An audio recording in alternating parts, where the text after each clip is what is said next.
Back in 2020, I was still cruising around in a 2008 Nissan Altima, which was my first car that I had ever bought.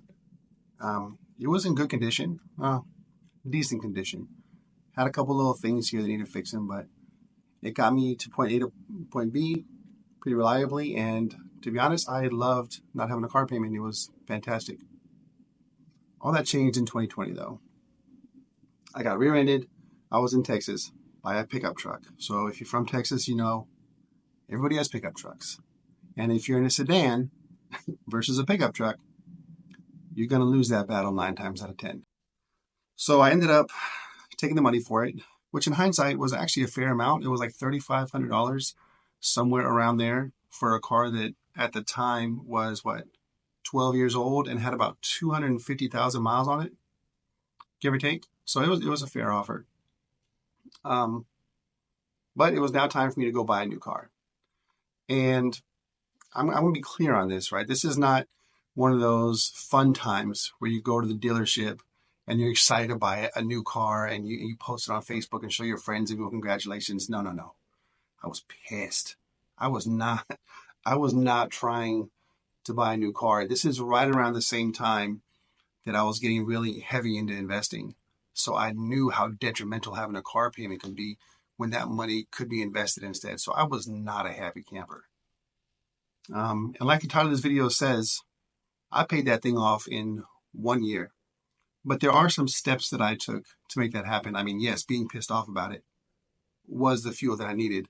But there's a couple things that I did for this. So the first step was not to mess up the purchase, right? Like you don't want to mess up right out the gate.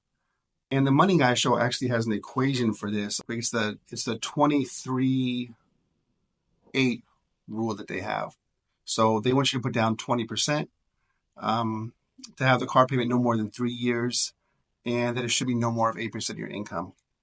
That's good. I did not know that at the time, but I found that afterwards. For me, I was really just trying to find a car where I could have a low monthly payment that wouldn't hurt me as much, and that I felt like I could potentially knock out within a year and a half at the most. That was my goal. But I didn't want to buy a beater either, because like I said, my Altima was okay. It still did a lot of maintenance, so I didn't want to get back into that trap where I'm consistently working on the car. So I start my research. I'm looking for all these different kinds of cars. I know I want Toyota, Honda. Those are the main two I'm looking at. Mazda made the cut, and actually that's what I went with. But the purchase was probably the most important factor to being able to pay this car off within the allotted time of 1 year. So I ended up finding it. It's a 2018 Mazda 6 is what I ended up buying. It had about 30,000 miles on it. That car cost me $18,000 out the door. So that's after tax, title, license, everything said and done. It was a great deal. I looked at other areas for a similar car in the San Antonio area. That's where we lived at the time. And those cars are going for $4,000 to $5,000 more before tax, title, and license. So I knew it was a great deal. Went ahead and jumped on it. I'm at the dealership. A good friend of mine came with me to buy it, and he can tell you today, again, I was not excited. I felt sick to my stomach, man. Like signing all those papers, it was terrible. It was not a good experience at all. But man, I needed a car. And like I said, this is the one I picked. I looked at reliability. I looked at fuel economy. I looked at safety. I looked at cost of maintenance, all those things. And this car checked all those boxes. And it had a sunroof, which is something my wife really wanted. So from there, I had a decision, right? I'm at the dealership, and they're offering you different loan types. So you can have the 3-year, the 5-year, I think it was a 6-year at the time. But the longer the loan goes, the lower the payment, but the higher the interest rate goes.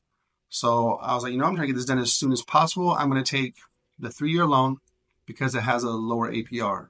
So yes, my car payment is higher for the month, but it's going towards the car. It's not necessarily going towards the interest rate. So I took the lowest amount of time with the lowest interest rate. That was step number 1.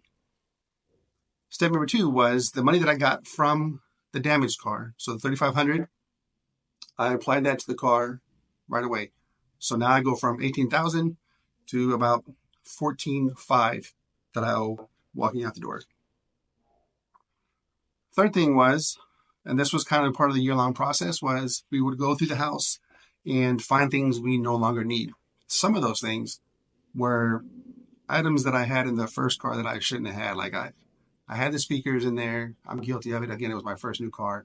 I had the subwoofer in the back. I had the amp, all that stuff. So I took all that before I, had the car taken away. I sold that, got a couple $100, and that was applied to the car. And throughout the year, we had a couple more garage sales. We sold a couple things on Facebook Marketplace here and there, and all that money was added to the car payment. Next thing we did was a couple side hustles. So I've talked about this before. Side hustles that actually worked, that are real side hustles. My wife would referee basketball games on weekends because my son played, so we'd still have the family time. And any money she got from the reffing went toward the car. I picked up a job of coaching at the school I worked at, and so for that you usually get a couple extra grand. It does take more time because you're traveling with the team and all that, and it's fun though. I enjoy basketball, and that money went towards the car. And then lastly, we took our tax refund, and anything we got back from taxes was applied to the car. And by doing this, by really going scorched earth on this thing, right? Because you have to. We knocked this out in right around a year. I will say this though. It is a process. You do have to stay consistent. You are going to get tired of it. You are going to have to probably give up a couple things to make this happen. But it's very doable. And the key is on step one, is to buy the car that you can afford, right? More than afford, if at all possible. As long as it's still reliable and safe. That's all you need. So I hope it was helpful. Again, you don't want to be in car debt. It's a terrible thing. It really prevents you from building wealth. So I hope this was helpful, and I'll see you next week.